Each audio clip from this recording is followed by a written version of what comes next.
오늘 하나의 말씀은 사도행전 10장 9절에서 16절 말씀입니다. 함께 읽겠습니다. 이튿날 그들이 길을 가다가 그 성에 가까이 갔을 때 베드로가 기도하려고 지붕에 올라가니 그 시각은 제6시더라. 그가 시장하여 먹고자 하매 사람들이 준비할 때 황홀한 중에 하늘이 열리며 한 그릇이 내려오는 것을 보니 큰 보자기 같고 네 귀를 베어 땅에 들이웠더라. 그 안에는 땅에 있는 각종 네 발 가진 짐승과 기는 것과 공중에 나는 것들이 있더라. 또 소리가 있으되 베드로야 일어나 잡아 먹어라 하거늘 베드로가 이르되 주여 그럴 수 없나이다. 속되고 깨끗한 것을 내가 결코 먹지 아니하였나이다 하는데 또 두 번째 소리가 있으되 하나님께서 깨끗하게 하신 것을 내가 속되다 하지 말라 하더라. 이런 일이 세 번 있은 후 그 그릇이 곧 하늘로 올려져 가니라. 아멘. 한국 사람하고 결혼한 외국 사람들이 한국 사람들의 특징에 대해서 이야기하는 것을 들은 적이 있습니다. 그 중에서 기억나는 것이 한국 사람들은 너무 자주 씻는다라고 말을 한 것입니다. 외국에서는 못 사는 동남아라든가 후진국뿐만이 아니라 선진국에서도 외국에서는 머리를 일주일에 두세 번 아니면 한 번 감는다고 합니다. 샤워도 그렇게 자주 하지 않고 이를 닦는 것도 하루에 아침 저녁 2번만 닦는다라고 합니다. 그런데 막상 한국 사람하고 결혼해서 살아보니까 한국 사람들은 샤워를 너무 자주 한다라는 거죠. 아침 저녁으로 하고 중간에도 하고 또 그것도 참 오래 한다라고 합니다. 머리도 하루에 한두 번은 꼭 감게 되죠. 그렇게 감고 이도 하루에 3번 닦는데 놀라운 것은 직장에서도 이를 닦는다라는 것이죠. 우리는 잘 모르지만 외국 사람들이 보면 한국 사람들은 청결한 것에 대해서 유난스럽다라고 생각을 하고 있습니다. 요즘뿐만이 아니라 옛날을 생각해도 그렇죠. 가난해서 여러 가지로 참 힘들 때도 우리 부모님들이나 우리 할머니들은 집을 깨끗하게 하기 위해서 참 많은 노력을 했었던 것 같습니다. 늘 방바닥을 쓸고 엎드려서 걸레로 닦고 하셨던 기억이 저에게도 있습니다. 아마도 집이 깨끗하지 않는 것을 큰 흉으로 여겨서 그랬던 것은 아닐까라고 싶습니다. 그렇게 생각해 보니까 한국 사람들은 청결한 것에 진심인 것 같습니다. 그런데 우리 말고 또 다른 면에서 정결한 것을 중요시 여기는 사람들이 있습니다. 바로 유대인입니다. 그들의 정결함은 곧 자신의 신앙하고 관련이 있습니다. 하나님이 거룩하니 자신들도 거룩해야 하는 것이죠. 그 거룩이 하나님의 말씀을 잘 지키는 것뿐만이 아니라 일상적인 생활 속에서도 더러운 것에서 자신을 지켜서 정결함을 깨끗함을 유지해야 하는 것입니다. 더럽다라는 것은 곧 부정한 것이에요. 부정하다라고 하는 것은 곧 더러운 거예요. 그리고 부정한 것은 곧 죄가 되는 거예요. 즉 더러운 것은 죄이고 더러운 것과 접촉하는 것만으로도 자신은 죄인이 된다라는 것입니다.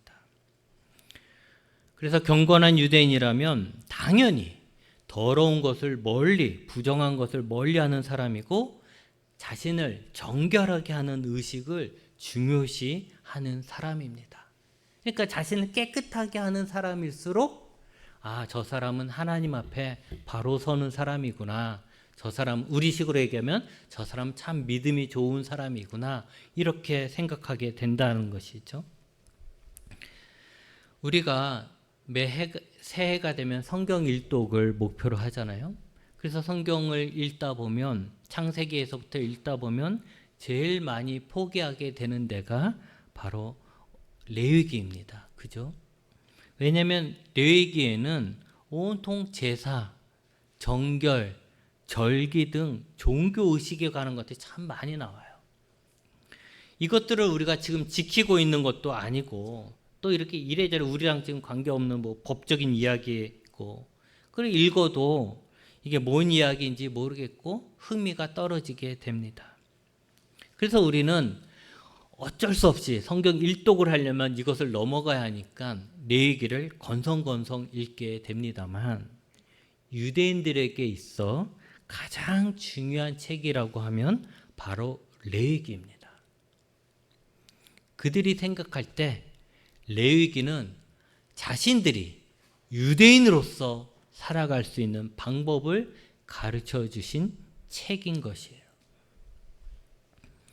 그 레위기에는 부정한 짐승을 포함해서 부정한 것들에 대해서 막 제시하면서 그것과 접촉하면 부정해진다라고 말하고 부정해지면 하나님께 제사를 지낼 수가 없다라고 합니다.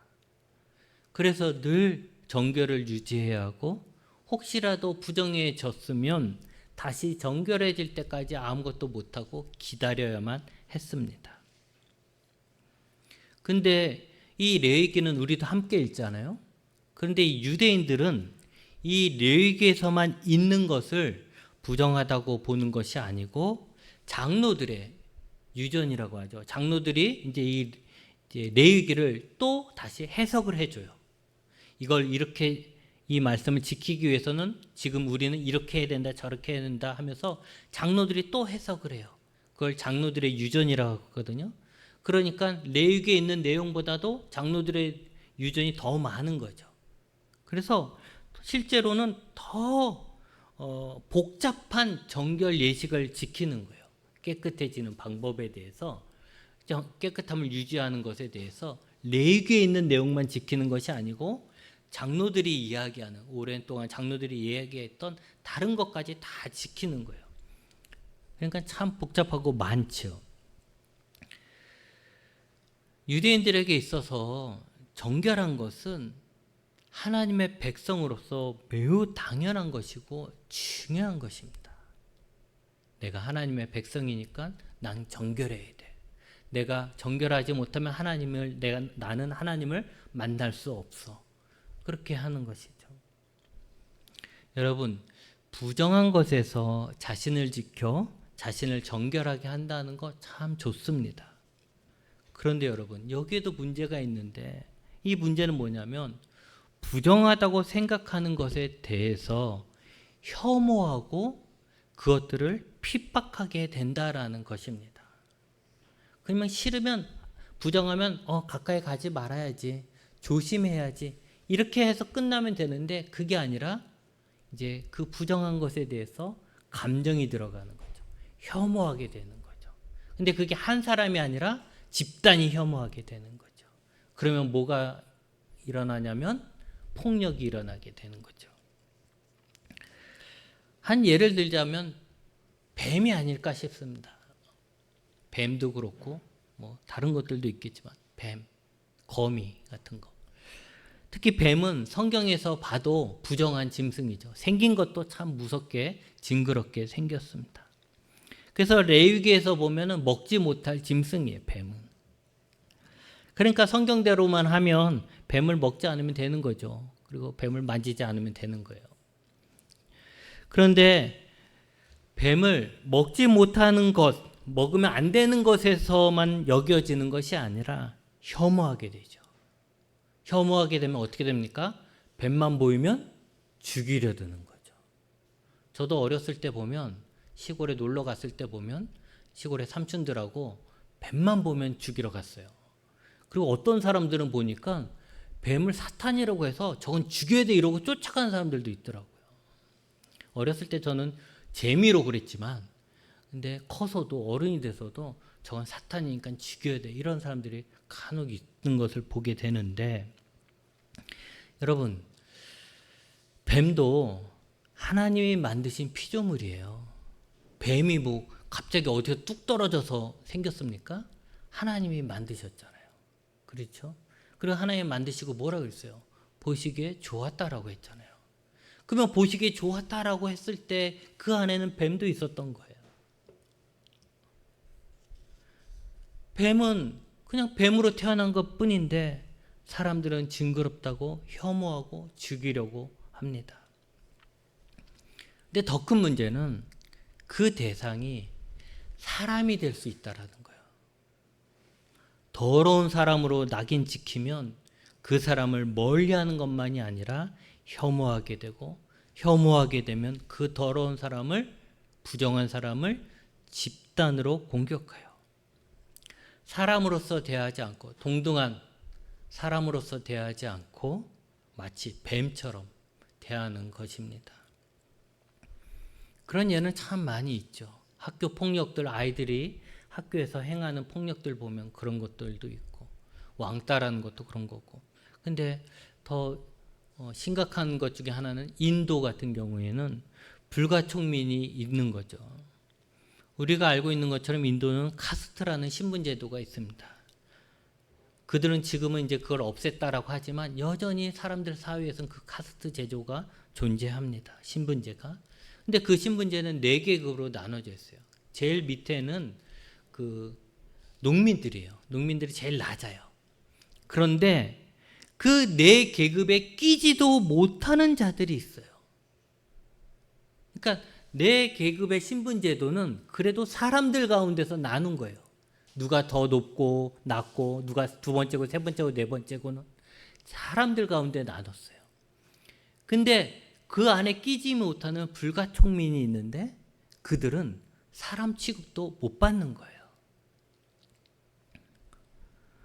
불가촉이라는 게 뭡니까? 이렇게 접촉이 안 되는 사람이에요. 접촉하면 안 되는 사람이에요. 그 사람이 다른 사람을 접촉해서도 안 되는 거예요. 사람이지만 사람 취급을 받지 못합니다. 이들은 인도 사람들에게 있어서 더러운 사람들이고 부정한 사람들이에요. 이들은 사람들이 더럽게 여기는 일들만 합니다. 화장실 청소라든가 정화조의 오물 처리라든가 도축하는 거나 시체 처리 같은 거, 그런 것들만 이 사람들이 다 맡겨요. 그래서 이 사람들이 그런 일을 하라고 그래요. 그리고 인도 사람들은 이 사람들을 사람 취급하지 않으니까 이 사람들을 언제나 때려도 돼요. 기분 나쁘면 죽여도 돼요. 죽여도 사람을 죽인 건 아니에요. 그렇게 생각을 하는 것이죠. 단지 불가촉민으로 태어났다는 이유만으로 부정한 사람이 되어서 사람이 아닌 마치 전염병처럼 더러운 오물처럼 취급을 받는 거예요.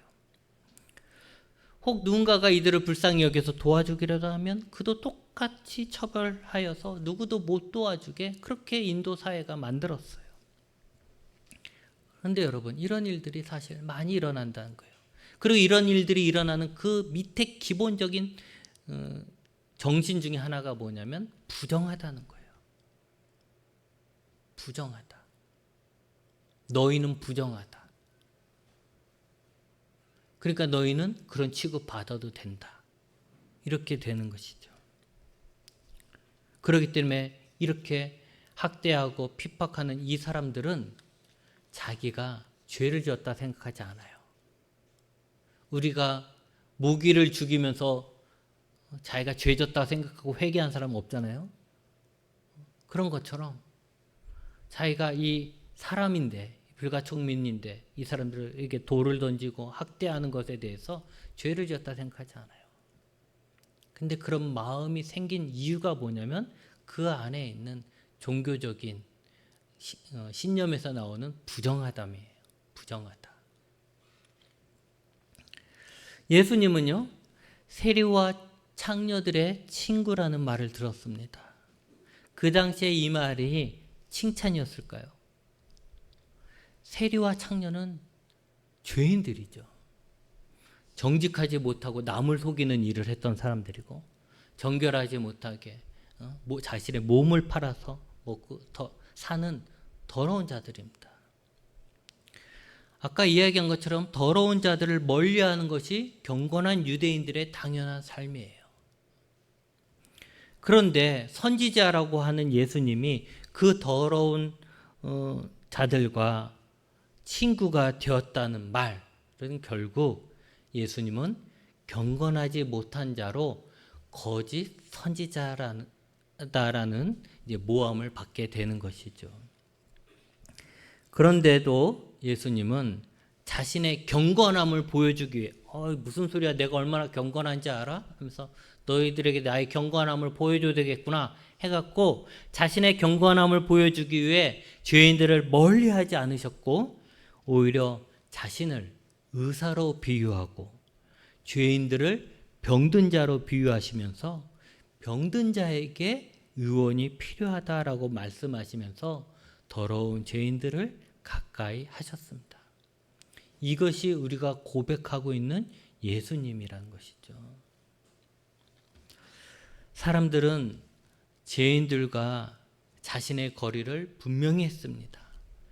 그 둘 사이에 장벽을 세워서 죄인들이 자신들에게 오지 못하게 하고 자신도 죄인들과 다르다, 나는 너희들과 달라 라는 것을 분명히 했죠.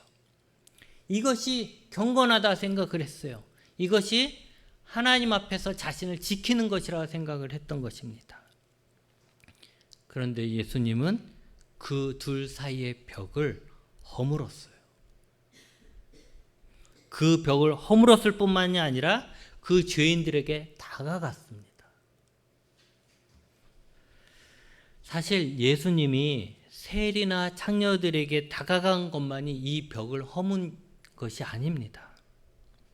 더 근원적인 걸 보면 하나님의 아들이, 하나님께 속한 자가, 하나님이 죄악으로 넘쳐나는 이 세상에 오셨다는 것, 그것이야말로 더 큰 벽을 허무시는 예수님의 사역이었다라는 것입니다. 그런 예수님이란 거죠. 근데 그런 예수님을 따라다닌 예수님의 제자들인데도 그들은 여전히 유대인으로서의 고정관념이 꽉 박혀 있었던 것입니다. 정결한 유대인, 부정한 이방인, 하나님의 백성 유대인, 하나님의 심판을 받을 이방인, 우리식으로 얘기하면 구원받은 유대인, 구원받지 못한 이방인, 그리고 그런 이방인을 가까이 하면 자신도 부정한 유대인이 된다라고 생각을 합니다. 부정한 유대인이 된다는 것은 하나님께 죄인이 되는 것이기에 자신들은 이방인을 멀리 해야만 한다라고 생각하고 있는 것입니다. 저는 그런 생각을 해봅니다. 예수님께서 마지막에 땅끝까지 이르러 내 증인이 되라고 하시잖아요. 그랬을 때 이 제자들은 아마도 땅끝에 있는 모든 사람들에게 예수님을 전해야 되겠다라고 생각한 것이 아니라 땅끝에 있는 유대인들에게 복음을 전해야 되는구나라고 생각했을 것입니다. 왜냐하면 유대인들은 세계적으로 다 흩어져 있었거든요. 그러니까 그곳에 있는 유대인들에게, 저 땅끝에 있는 멀리 있는 유대인에게도 내가 이 복음을 전해야 되는가 보다 생각했을 거예요. 이 유대인들이 이방인을 싫어하는 이유가 있습니다. 유대인들에게 있어 이방인은 자신들을 공격한 사람들이에요. 자신의 성전을 파괴했고 자신의 성벽을 무너뜨리고 자신들을 포로로 잡아갔고 전쟁을 통해 많은 사람들을 죽였어요. 전쟁이 얼마나 잔인합니까? 그렇게 잔인한 짓을 당했어요. 심지어는 유대인들의 종교를 금하면서 그들이 아주 목숨처럼 여기는 성전에 우상을 세워놓고 돼지를 잡아서 제물로 드렸어요. 돼지라는 것은 부정한 짐승이잖아요. 그러니까 가장 깨끗해야 될 성전을 오염시킨 거예요. 그리고 유대인들에게는 돼지고기를 주면서 이거 먹으라고, 안 먹으면 잡아가고 죽이고 그렇게 했어요. 이런 역사를 가지고 있기 때문에 이방인에 대해서 좋은 감정이 없죠. 오히려 더욱 적대적입니다. 이방인들이 자신들을 힘으로 막 누르고 핍박할 때마다 그들은 어떻게 했을까요? 둘 중에 하나였죠. 하나는 타협했어요. 이방인들과 타협을 한 거예요. 그래, 뭐 어때? 그냥 저들이 얘기한 대로 따르면서 살면 되지. 이렇게 타협한 사람이 있었고, 대다수의 사람들, 경건하다고 생각하는 사람들은 어떻게 했을까요? 더더욱 하나님을 찾은 거죠. 하나님을 찾았습니다. 그러다 보니 율법은 더더욱 견고해졌어요. 딱딱해지는 거죠. 여러분, 이방인들이 얼마나 미웠겠습니까? 그런데 자신의 힘으로는 어떻게 할 수가 없어요. 그러니 그들은 하나님께서 이방인을 심판하실 것이라는 희망으로 이를 악물고 핍박을 견디어낸 것입니다. 그리고 자신들은 더 열심히 그럴수록 율법을 지켰던 것이죠. 군사력이나 경제력으로는 이방인에게 안 되지만 종교적만으로도 승리하여서 하나님의 힘으로 이들을 심판하길 원했던 거예요. 그러기에 하나님의 백성이라는, 하나님께 선택받은 민족이라는 이 우월의식은 더욱더 강해졌고 이방인에 대한 적대감은 더 커지는 것이죠. 그들은 메시아를 기다렸잖아요. 그들에게 메시아가 오면 자신들이 하나님께 구원받을 것에 대한 기대감도 있겠지만 반면에는 어떤 마음이 있을까요? 메시아가 와서 지금까지 우리를 괴롭혔던 저 이방인을 싹 다 심판하실 것이다 라는 기대도 있었던 거예요. 그러니 예수님이 메시아로 와서 사랑을 이야기하는데 그게 보통의 유대인들의 마음속에 와닿겠어요? 심판을 해줘야 되는데, 다 죽여야 되는데 사랑하라고 용서하라고 얘기하니까 그게 메시아로 보이겠냐고요. 그들의 마음에 안 되는 거죠. 근데 여러분, 우리가 알다시피 복음은 유대인만의 것이 아니라 모든 사람들의 것입니다. 예수님은 유대인들의 구원자가 아니라 온 인류의 구원자이십니다. 하나님의 백성은 유대인이라는 핏줄이 아니라 예수님을 믿음으로 모든 사람들이 하나님의 백성이 되는 것입니다. 예수님은 선한 사람, 착한 사람만 구원하시는 것이 아니라 악한 죄인도 구원하실 수 있고 그러길 원하십니다. 그러기에 예수님의 복음을 전하는 자들은 더 넓은 마음과 미움을 뛰어넘는 사랑을 가져야만 합니다. 그래서 하나님은 오늘 베드로에게 환상을 보여주신 것입니다. 베드로가 기도하다가 환상을 보죠. 하늘에서 보자기가 내려옵니다. 그 안에 뭐가 있는가라고 살펴봤더니 땅에 있는 각종 네 발 가진 짐승과 기는 것과 공중에 나는 것들이라고 했어요. 근데 그 안에는 정결한 짐승도 있었을는지 모르지만 부정한 짐승들도 있었던 거예요.